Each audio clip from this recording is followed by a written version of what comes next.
All right, heading up to Andy Stumpf's up in Kalispell. Gonna do a Cleared Hot podcast with him. We'll check out the Black Rifle. I'm actually taking some more knives here to their Black Rifle store. I'm also taking everything here that Riley forgot because he's basically a 13-year-old. We've got the marsupial vinyl harnesses dropping this week, which we're stoked about. American made, amazing quality. These guys do some really cool work down there in Arizona, so we're proud to partner with those guys. Yeah, we went to the Rocky Mountain Elk Foundation 40th anniversary party this weekend, kind of deal in Missoula. They showed a really cool film. It's just really cool to hear how that got started up in Troy, Montana. I remember their small building in Missoula that they used to have down on Broadway. And you know, I think they've protected now like 9 million acres in habitat land for elk. They're the reason that elk are all over this nation now. It's near and dear to our heart, and also because it's really important to have these organizations like them doing what they're doing so we can have animals on the landscape to hunt and have access to that landscape for generations to come. So really cool what we did there. The wood-handled knives we did for them crushed, and they were very excited about that. So lots of good stuff happening. Smith, if you don't know him, he is the co-founder and master bladesmith at Montana Knife Company, and he is a great guy. He achieved the rank of journeyman knife maker at age 12. 2 years later, he started donating knives to RMEF banquets. He traded one of them for a rifle that he later used to kill his first elk. Is there anything that says more about RMEF, Montana Knife Company? Hey guys, it's Jess Byers. I am the new brand relations manager here at Montana Knife Company. I've been here for a couple months now, loving every minute of it. So today I brought in my collection of knives. So I've been collecting them for the last 3 or 4 years now. I've got a lot of knives in here. I've got whitetail, jackstone, some speed goats, bear tooth. But what's really cool, I know that a lot of you will appreciate this, these are like the original knives. This one actually in particular, you can tell how different this sheath is. I call this the taco sheath. But yeah, this is the very first Blackfoot that Josh ever made. Very different from our model now. It's cool to have a little piece of history. I was just talking to Jess, his wife, and she's like, don't ever get rid of these, which I'm not. I'm coming here to get them resharpened. But I'm just really proud to be a part of this team. It's a cool story. If you haven't heard the story of just how Josh started and how it came about, highly recommend that you look into it. I feel very blessed to be here. I was told to bring me my collection to get them sharpened. You'll appreciate these OGs though. Those are old. Damn. I know. And this is nice. Big Chino Outfitters. Shout out.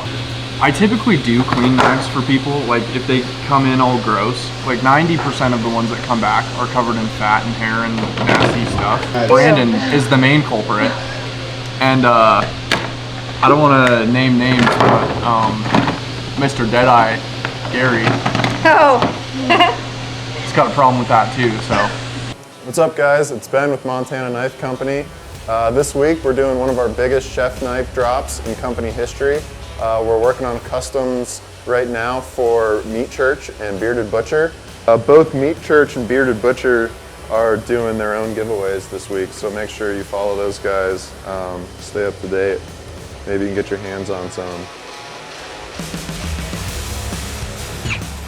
What's up guys? I'm just out here working on my house, wiring up some 12-volt power from my truck battery all the way through under the bed and into one of my two houses. My other house, it's a 2-story actually, is up here. This is a Go Fast camper, proudly made in Bozeman, Montana. I am living out of this thing actually for the next couple months. One of my favorite things is how easy it is to climb in and get anything from either side, either passenger or driver side. But the coolest part is this back here. You can just hop up on your tailgate, flick 2 things, and push, then you got your house. Currently in the house, I just have a blanket right now. I've been enjoying the warm weather. Currently it's not too warm. The last weekend it was nice enough to just sleep under a blanket.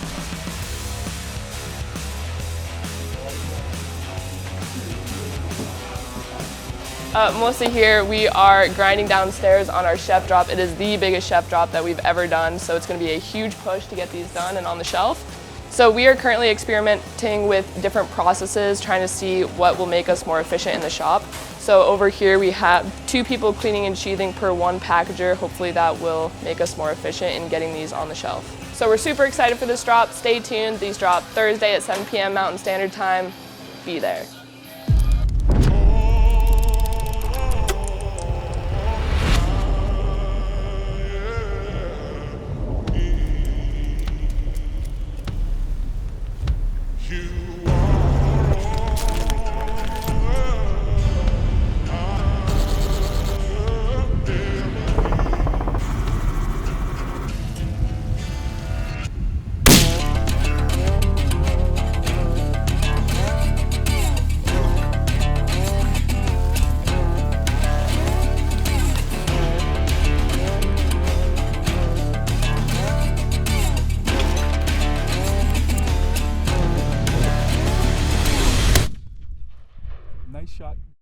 You know, in my hastily reaction to coming on this trip, I forgot a sleeping bag, and we make sleeping bags. Not a great look, but yeah, we're gonna get through it.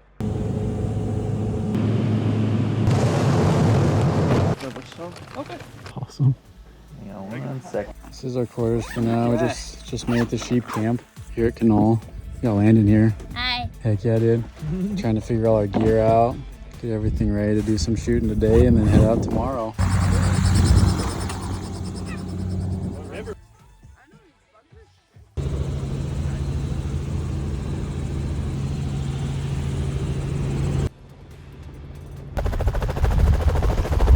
Camera settings while we're in the field, you know. First time. Not the 48 hours we had in camp. Best thing on the market out here. We grabbed it last minute. The seller was really rid of it. This is the living room. I'll get out of the rain now.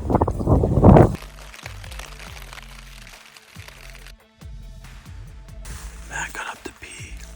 Saw this sheep. It's been raining all afternoon, but we're in a little bit of a spot now. So we went and aged those sheep. A little too young, but we found water. So cache is filling up.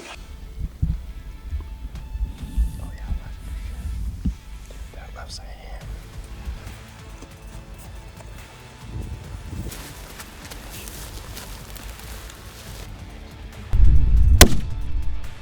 Nice shot. That's me, boys. Good job.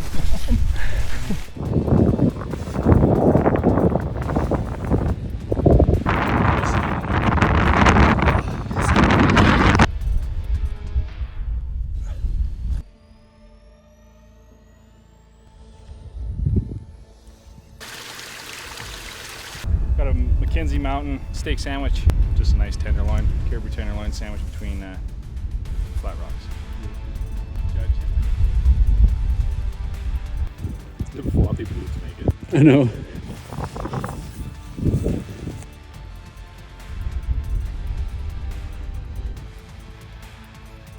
Just spotted 2 rams. We're just gonna load up and try and get a closer look. We got Cole, John back at camp there. We just want to confirm before we make them hike all the way over where we came from.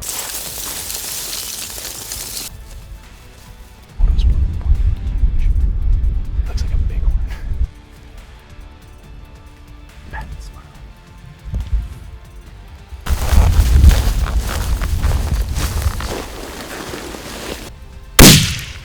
You got him. Just another. Yeah, Nice you got him again. Job. Unreal, man. That was a 6 stock. I don't have my walking stick, so I'm like, oh no. Nice job, team. Matt. Good job, buddy. Riley. Dude. Good job. Ricky. Good job, dude. Yeah, buddy. Hey, what a dream come true.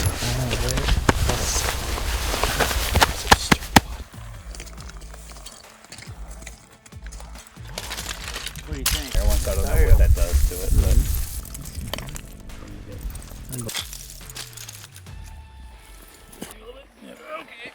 John killed a ram right before dark, and we butchered them up, came off the mountain, and now we're in a little creek bed. Life's good. We're gonna stay here and watch the northern lights dance and celebrate our successful day. Maybe snooze for a couple of minutes and wake up and shiver and take a little nap after that and wake up when the sun comes up. Get back to camp.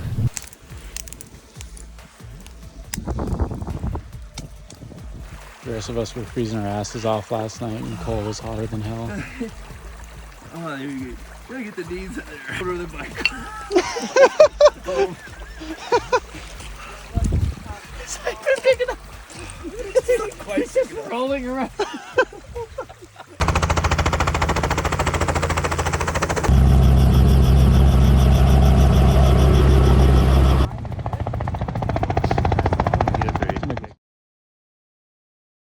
What's up guys, Tristan here with Montana Knife Company. I'm here to talk to you about sheath fit. So how should a sheath fit on your knife and how do you adjust this to work the best for you? The first thing that you're gonna need to adjust the sheath on your Montana Knife Company sheath is a Phillips head screwdriver. And we're gonna use this to adjust the retention screw right here. If we think about what this sheath is supposed to do for us, it's supposed to protect our blade, keep us safe, whether it's in our pack or hanging on the outside of our pack or on our belt. It's also supposed to keep the knife in the sheath. Achieving those two jobs, we want it to be in there pretty snug. I like to be able to carry these upside down on the shoulder strap of my pack. I don't always do that, but we do advertise our knives being able to do that. For that to work, you want it at least tight enough that you can shake this thing up and down fairly aggressively without it coming out, right?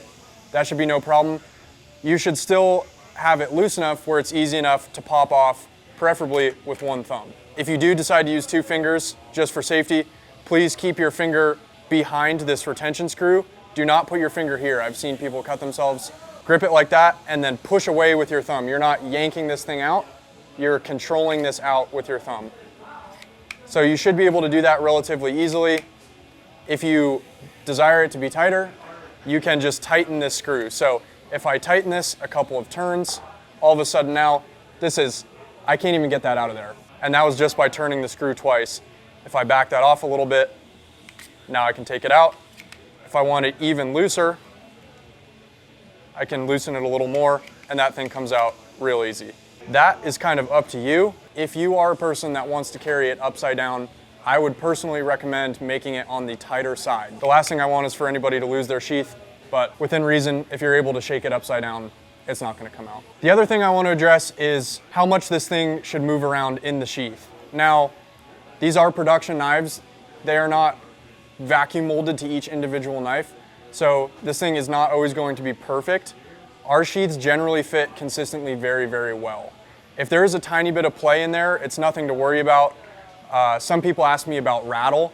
They'll hold it like this, and there shouldn't be too much play in there, but if you hear a tiny little bit, it's not the end of the world. It's not gonna hurt the function of the sheath, especially when you're wearing it like this or have it in your pack. You're never gonna hear any audible rattle.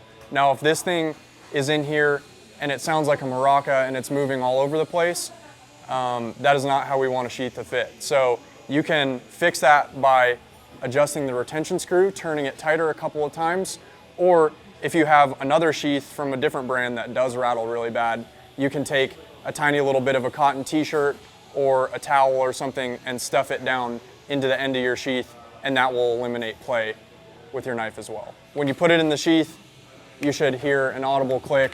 It may not be very loud, but you should be able to feel it positively stomp into that sheath. Overall, that's how a sheath should fit your knife. Shouldn't be too tight, shouldn't be too loose. You should be able to move around and not have it fall out, but it should still be, easy for you to remove if you need to get it out. What's up guys? This week we're giving away the Smith River Santoku. This is an awesome knife to add to your kitchen set, and my Papa Mark here is going to tell you how you can win it. You like and subscribe, sign up to the email list, and I'm missing something. So Like and comment on this video. like and comment and subscribe. Sign up for the email. On this video specifically. On this video. All right, that's perfect. Good job. Yeah.